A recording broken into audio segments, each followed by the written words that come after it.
ಆದ್ಯ ನ್ಯೂಸ್ಗೆ ಸ್ವಾಗತ. ನಾನು ನಿಮ್ಮ ಸತೀಶ್ ಪವಾರ್. ಇವತ್ತು ನಾವು ಚನ್ನಗಿರಿ ಪಟ್ಟಣದ ಪತಂಜಲಿ ಒಂದು ಯೋಗ ಕೇಂದ್ರಕ್ಕೆ ಬಂದಿದ್ದೇವೆ. ಪತಂಜಲಿ ಯೋಗ ಕೇಂದ್ರದಲ್ಲಿ ನಿಜಕ್ಕೂ ಒಂದು ಅದ್ಭುತವಾದ ಕ್ಷಣನೇ ಅನ್ಕೋಬಹುದು. ಯಾಕಪ್ಪ ಅಂತಂದರೆ ಗುರುಪೂರ್ಣಿಮೆಯ ಅಂಗವಾಗಿ ಗುರುಗಳಿಗೆ ಒಂದು ವಿಶೇಷವಾದ ಒಂದು ಕಾರ್ಯಕ್ರಮವನ್ನು ಸಹ ಹಮ್ಮಿಕೊಳ್ಳಲಾಗಿದೆ.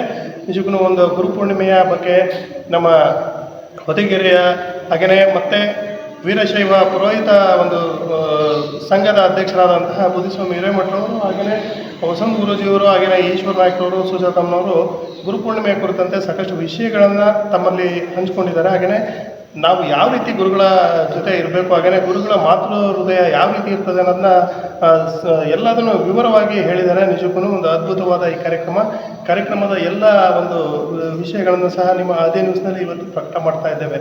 ಧನ್ಯವಾದಗಳು.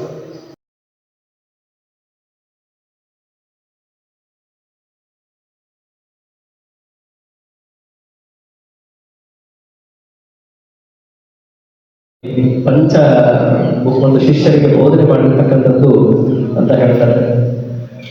ಜೊತೆಗೆ ಇನ್ನೂ ಹಲವಾರು ಉದಾಹರಣೆಗಳನ್ನ ಈಗ ಕೊಡ್ತಾ ಹೋಗಬಹುದು. ನಾವು ನಮ್ಮ ಪೌರಾಣಿಕ ಹಿನ್ನೆಲೆ ಮತ್ತು ವೇದದ ಹಿನ್ನೆಲೆಯಲ್ಲಿ ಹೋದರೆ ಒಂದು ಹಬ್ಬ ಹರಿದಿನಗಳಿಗೆ ಸಾವಿರಾರು ಉಪಾಯಗಳನ್ನು ಹುಡುಕಬಹುದಂತೆ. ಅಂದ್ರೆ ಹೇಗೆ ವೇದಗಳನ್ನ 4 ವೇದಗಳು, ಋಗ್ವೇದ, ಯಜುರ್ವೇದ, ಸಾಮವೇದ, ಅಥರ್ವಣ ವೇದ ಅಂತೇಳಿ ಆ 4 ವೇದಗಳು ಮನುಷ್ಯನಿಗೆ ಅರ್ಥ ಆಗ್ತಿರ್ಲಿಲ್ಲ. ಅಂದ್ರೆ ಒಂಥರ ಕಬ್ಬಿಣದ ಕಡಲೆ ಆಗಿತ್ತು, ಅರ್ಥ ಆಗ್ತಾ ಇರಲಿಲ್ಲ. ಹಾಗಾಗಿ ಅದನ್ನ ಸುಲಭೀಕರಿಸಿ ನಮಗೆಲ್ಲ ಅರ್ಥ ಆಗಬೇಕಲ್ಲ. ಈಗ ನಾವೆಲ್ಲ ಮಾಡುವಾಗ ಡೈರೆಕ್ಟ್ ಆಗಿ ಭಾಸ್ಕರಾಯ ಮಾತ್ರ ನಾವು ಆಸಕ್ಕೆ ಹೋಗ್ತೇವ ಕೊನೆಯದಂತೇಳಿ ಹೋಗಬಹುದು ಅಷ್ಟೇ. ಆದ್ರೆ ಆ ವೇದದಲ್ಲಿರ್ತಕ್ಕಂಥ ವ್ಯಾಸರು ಮೊದಲ ದಿಟ್ಟ ಹೆಜ್ಜೆ ಇಟ್ಟಿದ್ದೆ ವೇದಗಳನ್ನ ಎಲ್ಲರಿಗೂ ಪರಿಚಯ ಮಾಡೋದು. ಅದೇಂಗಪ್ಪ ಅಂತಂದ್ರೆ 18 ಭಾಗಗಳನ್ನಾಗಿ ಮಾಡಿದ್ರು. 18 ಪುರಾಣಗಳನ್ನಾಗಿ ಮಾಡಿದ್ರು. ಅದ್ರ ಜೊತೆಗೆ 18 ಉಪಪುರಾಣಗಳನ್ನಾಗಿ ಮಾಡಿದ್ರು. 108 ಉಪನಿಷತ್ತುಗಳನ್ನಾಗಿ ಮಾಡಿದ್ರು. ಈಗ ಬದಲಾವಣೆ ಮಾಡ್ತಾನೆ ವ್ಯಾಸರು ಕೂಡ ತನ್ನಲ್ಲೇ ತಾನು ಗುರುತ್ವವನ್ನು ಪಡೆದುಕೊಂಡು ಹೋಗ್ತಕ್ಕಂಥ ಮೂಲ ಆಗಿದ್ಯಾರಿಂದ, ವ್ಯಾಸರ ಗುರು ಆಗಿದ್ಯಾರಿಂದ, ಜ್ಞಾನದಿಂದ. ವೇದಗಳನ್ನ ವಿಂಗಡಣೆ ಯಾವಾಗ ಮಾಡಬಿಟ್ರು ಅವಾಗ ಅವರು ಏನಪ್ಪ ಅಂತಂದ್ರೆ ಗುರು ಆದರು. ಹಾಗಾಗಿ ಗುರುತತ್ವ ಅವರಲ್ಲಿ ಇತ್ತು ಅಂತ ಹೇಳಿ ಹೇಳ್ತಕ್ಕಂಥದ್ದು. ಹಾಗಾಗಿ ಎಲ್ಲ ಯುಗಗಳನ್ನೇ ನೋಡ್ತಾ ಕೃತಯುಗ, ತ್ರೇತಾಯುಗ, ದ್ವಾಪರ ಯುಗ, ನಂತರದಲ್ಲಿ ಕಲಿಯುಗ. ಈ ಕಲಿಯುಗದಲ್ಲಿ ಏನೆಲ್ಲ ಆಗ್ತಾ ಇದೆ ಅನ್ನತಕ್ಕಂಥದ್ದನ್ನ ರಾಘವರು ಸಹ ಬಹಳ ಚೆನ್ನಾಗಿ ಹೇಳಿದ್ರು, ಬಹಳ ಸ್ಪಷ್ಟವಾಗಿತ್ತು. ಹಂಗ ನಮ್ಮ ಗುರು ಪರಂಪರೆಯನ್ನು ಉಳಿಸ್ಕೊಂಡು ಹೋಗ್ಬೇಕಪ್ಪ ಅಂತಂತಂದ್ರೆ ನಮ್ಮಲ್ಲಿ ಜ್ಞಾನದ ತತ್ವ ಬೇಕು. ಜ್ಞಾನತತ್ವ ಇಲ್ಲಪ್ಪ ಅಂತಂತಂದ್ರೆ ಗುರು ತತ್ವ ಬರಕ್ಕೆ ಸಾಧ್ಯನೇ ಇಲ್ಲ. ಪತಂಜಲಿ ಗುರುಗಳು ಹೇಳ್ತಾರಂತೆ, ನಮ್ಮ ವಸಂತ ಸರ್ ಹೇಳಿದ ಪತಂಜಲಿ ಗುರುಗಳ ಬಗ್ಗೆ ಅಧ್ಯಯನ ಮಾಡ್ತಾ ಇದ್ದಾರೆ, ಅಲ್ಲೇ ಗ್ರಂಥಗಳನ್ನು ಹುಡುಕಿ. ಅವ್ರು ಹೇಳ್ತಾರೆ ಹೆಂಗಪ್ಪ ಅಂತಂದ್ರೆ ಒಬ್ಬ ಗುರು ಅದನ್ನ ಹೆಂಗಿರ್ತಾನ ಅಂತಂದ್ರೆ ಬಾಳೆ ಮರದಲ್ಲಿ ಏನ್ ಹೇಳ್ಬೋದು ನಾವು, ಏನು ಹುಡುಕ್ರಿ ಬಾಳೆ ಮರ ಹುಡುಕ್ರೆ ಒಂದೇ ಮನೆ ಬಿಡುವುದು ಅಂತ ಹೇಳ್ಬೋದು. ಒಬ್ಬ ತತ್ವ ಗುರುತತ್ವದಲ್ಲಿರ್ತಕ್ಕಂಥ ವ್ಯಕ್ತಿ ಹೆಂಗ್ ಹೇಳ್ತಾನೆ ಅಂತಂದ್ರೆ ಬಾಳೆ ಮರ ಅದು ಗೊನೆ ಬಿಡುವ ಮುನ್ನ, ಗೊನೆಯನ್ನ ಬಿಡುವ ಮುನ್ನ ಅಥವಾ ಹೂವು ಬಿಡುವ ಮುನ್ನ ತನ್ನೊಂದಿಗೆ ಇರ್ತಕ್ಕಂತಹ ಗಿಡಗಳನ್ನೇ ಬೆಳೆಸ್ಕೊಳ್ತದೆ. ಹೌದಾ? ನೋಡಿದ್ರೆ ಯಾರು ಪರೀಕ್ಷೆ ಮಾಡಿದಿರಾ? ನೋಡಿದಾಗ ಅಲ್ಲಿ ಅದರ ಬೇರಿನಲ್ಲೇ ಕೆಲವು ಪ್ರಾರ್ಥನೆ ರೆಡಿಯಾಗಿಲ್ಲ.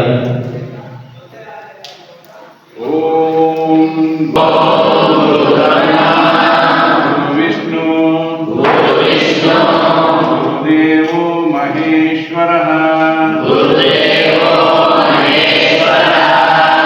ಸಾಕ್ಷಾತ್ ಪರಬ್ರಹ್ಮ ತಸ್ಮೈ ಶ್ರೀ ಗುರವೇ ನಮಃ.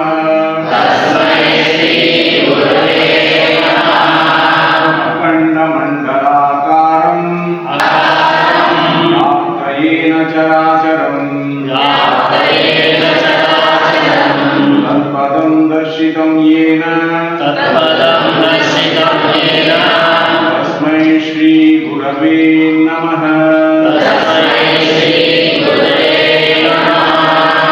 ಯೋಗೇನ ಚಿತ್ತಸ್ಯ ಪದೇನ ವಾಚ ವೈದ್ಯಕೇನ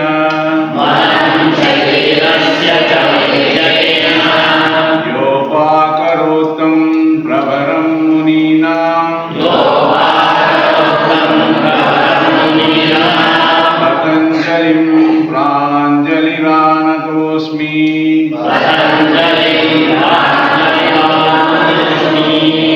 आबाहुपुरुषाकारम्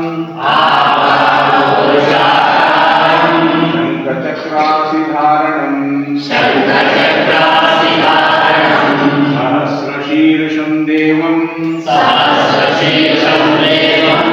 नमामि पतञ्जलिम्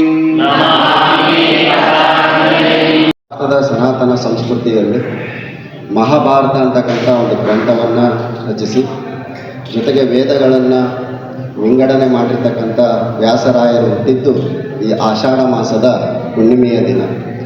ಆ ಹುಣ್ಣಿಮೆಯ ದಿನವನ್ನೇ ನಾವು ಗುರುಪೂರ್ಣಿಮೆ ಅಥವಾ ವ್ಯಾಸ ಪೂರ್ಣಿಮೆ ಅಂತಲೂ ಕೂಡ ಕರೀತಾರೆ. ಕೇವಲ ಹಿಂದೂ ಧರ್ಮದಲ್ಲಿ ಅಷ್ಟೇ ಅಲ್ಲ, ಬೌದ್ಧ ಧರ್ಮದಲ್ಲೂ ಕೂಡ ಇದಕ್ಕೆ ಒಂದು ವಿಶೇಷವಾದಂಥ ಒಂದು ದಿನ ಇದೆ. ಗೌತಮ ಬುದ್ಧ ಅವರು ಈ ಒಂದು ದಿನವೇ ತಮ್ಮ ಮೊದಲ ಉಪದೇಶವನ್ನು ಸಾರಾನಾಥದಲ್ಲಿ 5 ಜನ ಶಿಷ್ಯಂದರಿಗೆ ಬೋಧನೆ ಮಾಡಿರ್ತಕ್ಕಂಥ ಉಪದೇಶ ಮಾಡಿರ್ತಕ್ಕಂಥ ದಿನವೂ ಕೂಡ ಇವತ್ತೇ. ಹಾಗಾಗಿ ಎಲ್ಲ ಧರ್ಮದಲ್ಲೂ ಕೂಡ ಗುರುಪೂರ್ಣಿಮೆಗೆ ಒಂದು ವಿಶೇಷವಾದಂಥ ಒಂದು ಸ್ಥಾನ ಇದೆ. ಗುರುಗಳು ಅಂದ ತಕ್ಷಣ ನಿಮಗೆ ಬಹಳ ಮಹತ್ವವಾದಂಥ ಒಂದು ಶಕ್ತಿ ಅದು. ಗುರು ಅಂದರೆ ನಮ್ಮಲ್ಲಿರ್ತಕ್ಕಂಥ ಕತ್ತಲನ್ನು ನಮ್ಮನ್ನು ಬೆಳಕಿನ ಅಡೆಗೆ ತೆಗೆದುಕೊಂಡು ಹೋಗ್ತಕ್ಕಂಥವನು ಗುರು. ನಾವು ಯಾವತ್ತೂ ನಮ್ಮ ಬದುಕಿನಲ್ಲಿ 3 ವ್ಯಕ್ತಿಗಳನ್ನು ನಾವು ಯಾವತ್ತೂ ಮರೆಯೋದಕ್ಕೆ ಸಾಧ್ಯ ಇಲ್ಲ. ಒಂದು ತಂದೆ, ತಾಯಿ ಮತ್ತು ಗುರು. ಆದರೆ ತಂದೆ ತಾಯಿಗಳ ಋಣವನ್ನು ನಾವು ತೀರಿಸೋದಕ್ಕೆ ಶಾಸ್ತ್ರೋತ್ತರವಾಗಿ ಅಥವಾ ವಿಧಿವಿಧಾನಗಳ ಮೂಲಕ ಅವರ ಋಣವನ್ನು ಎಲ್ಲಾದರೂ ನಾವು ತೀರಿಸ್ಬೋದು. ಆದರೆ ಗುರುಗಳ ಋಣವನ್ನು ತೀರಿಸೋದಕ್ಕೆ ಯಾವತ್ತೂ ಕೂಡ ಸಾಧ್ಯ ಇಲ್ಲ. ಅದು ಯಾವ ಶಿಷ್ಯಂದರೂ ಕೂಡ ಸಾಧ್ಯ ಇಲ್ಲ ಅಂತೇಳಿ ಕೋಲಾರದ ತಾತಯ್ಯನವರು ಒಂದು ಕಡೆ ಹೇಳ್ತಾರೆ. ಹಾಗೆಯೇ ಕಬೀರ್ ದಾಸರವ್ರ ವಾಣಿನೂ ಕೂಡ ಹಾಗೆ ಇರ್ತದೆ. ದೇವರು ಮತ್ತು ಗುರುಗಳು ನಮಗೆ ಎದುರುಗಡೆ ಬಂದರೆ ನಾವು ಫಸ್ಟ್ ಹೋಗಿ ಗುರುಗಳಿಗೆ ನಮಸ್ಕಾರ ಮಾಡ್ತೀನಿ ಅಂತ ಹೇಳ್ತಾರೆ ಕಬೀರ್ ದಾಸರು. ಯಾಕೆ ಅಂತಂದರೆ ಗುರುಗಳಿಗೆ ಯಾಕೆ ನೀವು ನಮಸ್ಕಾರ ಮಾಡ್ತೀರಿ ಅಂತ ಹೇಳಿದರೆ, ಗುರುಗಳೇ ನಮಗೆ ದೇವರ ಹತ್ರ ಹೋಗಲಿಕ್ಕೆ ದಾರಿ ತೋರಿಸಿದವರು ಅಂತ. ಅದಕ್ಕೆ ಗುರುಗಳಿಗಿಂತ ಕಿರಿಯರಿಲ್ಲ, ಗುರುಗಳಿಗಿಂತ ಹಿರಿಯರಿಲ್ಲ. ಸರ್ವಸ್ವ ಎಲ್ಲರಿಗೂ, ಎಲ್ಲ ಜ್ಞಾನಕ್ಕೂ ಸರ್ವಸ್ವವೇ ಗುರುಗಳು ಅಂತ ಹೇಳ್ತಾರೆ. ಆದರೆ ಇತ್ತೀಚಿನ ದಿನಗಳಲ್ಲಿ ಗುರು ಶಿಷ್ಯರ ಒಂದು ಪರಂಪರೆ ನಮ್ಮ ಭಾರತ ದೇಶದ ಒಂದು ಸಾಂಸ್ಕೃತಿಕ ಜೀವಾಳ. ಅಲ್ಲಮ ಪ್ರಭುಗಳ ಒಂದು ವಚನದಲ್ಲಿ ಗುರು ಶಿಷ್ಯರ ಸಂಬಂಧ ಹೇಗಿತ್ತು ಅಂತಕ್ಕಂಥದ್ದನ್ನು ತುಂಬ ವಿಶ್ಲೇಷಣಕರವಾಗಿ ಹೇಳ್ತಾರೆ. ಅದು ಏರ್ತಲ್ಲಿದೆ. ಕೃತಾಯುಗ ಹಾಡಿಸಿ ಭಾವ ಕಡಲ ದಾಟಿಸುವಂತ, ಒಡಲ ಹಾಡಿಸಿ ಭಾವ ಕಡಲ ದಾಟಿಸುವಂತ ಗುರು ಬೇಕು ತಂಗಿ, ಗುರು ಬೇಕು, ಗುರು ಬೇಕು ತಂಗಿ, ಗುರು ಬೇಕು. ಲಿಂಗನೆ ಕೇಳವ್ವ ಲಿಂಗದ ಮೇಲಿನ ಅಂಗನೆ ಕೇಳದ ಪೂಜೆಯ ಗುಂಗನ್ನು ಹಿಡಿಸುವಂತ, ಲಿಂಗದ ಪೂಜೆಯ ಗುಂಗನ್ನು ಹಿಡಿಸುವಂತ ಗುರು ಬೇಕು ತಂಗಿ, ಗುರು ಬೇಕು. ಕನ್ನಡ ನಾಡಿನ